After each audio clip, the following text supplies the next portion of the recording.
हाँ हेलो बच्चों, class 10th में अपनी एक्सरसाइज चल रही थी यानी कि यूनिट 15.1 आपको कंप्लीट करवा दी थी। अब करनी थी शुरू 15.2, जिसके फॉर्मूलाज मैंने आपको पिछली वीडियो में बताए थे, जो अपने को 15.2 के काम में चाहिए।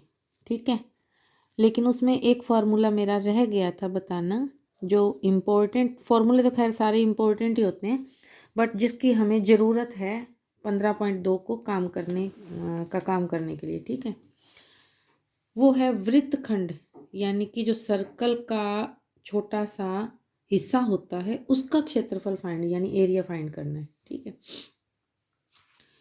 छोटा जो हिस्सा होता है उसको लघु बोलते हैं और बड़े वाले को दीर्घ बोलते हैं। ठीक है, तो इसमें अपने पास मैंने थोड़ा डायग्राम बनाया है। सपोज करो ये सर्कल है, तो इसका ये छोटा वाला आएगा सर्कल का हिस्सा। ठीक है, ये वाला इतना, ये डी टाइप जो है, और ये वाला बड़ा हिस्सा है। ठीक है, यहाँ पे जो फॉर्मूला बताया जा रहा है वो इस छोटे हिस्से का बताया जा रहा है, PRQ, ये वाला हिस्सा इसका। तो ये PRQ का क्षेत्रफल क्या बनेगा, pi r square theta upon में 360 minus r square upon 2 sine theta. अब बात ये कि ये फॉर्मूला कैसे डिराइव होता है तो वो भी मैं आपको बता दूंगी एक वीडियो में, क्योंकि वो थोड़ा लेंदी है तो अलग से बता दूंगी। बाकी क्वेश्चन सॉल्व करने के लिए आपको ये करना है, पाई की वैल्यू 22/7 22/7, आर की वैल्यू गिवन होएगी हमें कि त्रिज्या का मान क्या है, रेडियस। थीटा की वैल्यू भी हमें पता होगी, थीटा कौन सा होता है, ये वाला। जैसे ये आपके पास सर्कल है तो दो सिरे हैं ना सर्कल के, इनकी जो रेडियस लेते हुए सेंटर पे मिला दिया जाता है, जिसको अपने O या C का नाम देते हैं हमेशा सेंटर को। तो जो ये वाला एंगल बनता है इन दोनों साइडों को मिलाने के अंदर वाला, उसको हम थीटा का नाम देते हैं, जो सेंटर पे बनता है। ठीक है, अपॉन में 360 माइनस में फिर रेडियस का square upon 2 into sine theta. तो साइन थीटा की वैल्यू अपने को पता ही है, एंगल पुट करेंगे जो भी होएगा 30 है 45 है 60 है जो भी है। ठीक है, अब अगर आपसे दीर्घवृत्त का पूछा जाए तो दीर्घवृत्त में क्या करना है, पूरे वृत्त का क्षेत्रफल क्या होता है, pi r square. Pi r square में से ये वाला जो है ये पूरा माइनस कर देंगे, तो जो बचेगा वो अपने पास दीर्घ का हिस्सा होगा। ठीक है, तो अभी अपने काम शुरू करते हैं। क्वेश्चन नंबर फर्स्ट जो है 15.2 का, तो क्वेश्चन नंबर फर्स्ट में उसने बोला है कि R is equal to 7 centimetre है, और जो आर्क बनता है मतलब अपने जो सर्कल का जो चाप है आर्क यानी कि उसका केंद्र पर कोण बन रहा है 60 डिग्री। तो हमें आर्क की लेंथ यानी चाप की लंबाई L, जो मैंने पिछली वीडियो में आपको फॉर्मूला बताया था L का, तो L फाइंड करना है। L का फॉर्मूला क्या बताया था, पाई आर थीटा अपॉन 180 डिग्री। ठीक है, वैल्यूज पुट करनी और सॉल्व करना है बस। तो क्या हो जाएगा अपने पास 22/7 इंटू 7 रेडियस के वैल्यू, ठीक है, आर की वैल्यू इंटू 60 यानी जो एंगल दिया हुआ है, डिवाइड में अपने पास है 180, तो ये 180 कट करना है इसको, जैसे भी आप करना चाहते हो। मैंने ऐसे किया है, मैं आपको बता देती हूँ। एंगल हमेशा लगभग कट जाते हैं आपस में, तो 0 से 0 काट दो, 6 3 जा 18 हो जाएगा, 7 से 7 काट दो तो 22/3। इसको आप सॉल्व करोगे डिवाइड करके तो 7.3 इसका आंसर आ जाएगा सेंटीमीटर। क्योंकि लेंथ है, स्क्वायर में तो आएगी नहीं, लेंथ तो सिंगल यूनिट में होती है, यूनिट हमें क्या दी है, सेंटीमीटर। तो अपनी ये लेंथ आ गई 7.3 सेंटीमीटर। ठीक है, अब क्वेश्चन नंबर सेकंड जो है उसमें कहा गया कि वृत्त की जो रेडियस है त्रिज्या 10.5 सेंटीमीटर है, और त्रिज्या खंड का कोण, ये मैंने आपको पहले भी डायग्राम से बताया था, मैं दोबारा बता देती हूँ, थोड़ा समझ भी आना चाहिए आपको कि त्रिज्या खंड कहते किसे हैं।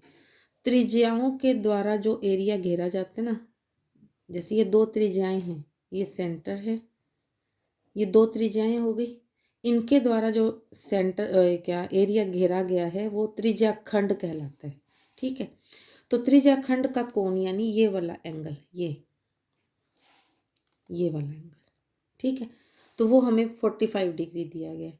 हमसे पूछा गया कि लघु त्रिज्या खंड, अब देखो बाकी जो बचा है तो वो भी त्रिज्या खंड ही, बट वो बड़ा है, ये वाला जो है ये छोटा त्रिज्या खंड है। अगर अपने इसको मिला देंगे तो ये जीवा अगर मिला दी जाएगी तो ये वृत्तखंड हो गया, ठीक है। हमें त्रिज्या खंड निकालना है, ठीक है। तो त्रिज्या खंड का क्षेत्रफल फाइंड करना है, तो उसका फॉर्मूला भी मैंने आपको क्लियर किया था, पाई आर स्क्वायर थीटा अपॉन में 360। बस वैल्यू पुट करनी है और कट करना है। 22/7 इंटू 10.5 रेडियस दिया हुआ है, इंटू फिर 10.5 आर स्क्वायर था, इंटू 45 अपॉन में इसका डेसिमल और 360 तो ये लगाना ही है, फॉर्मूले में है।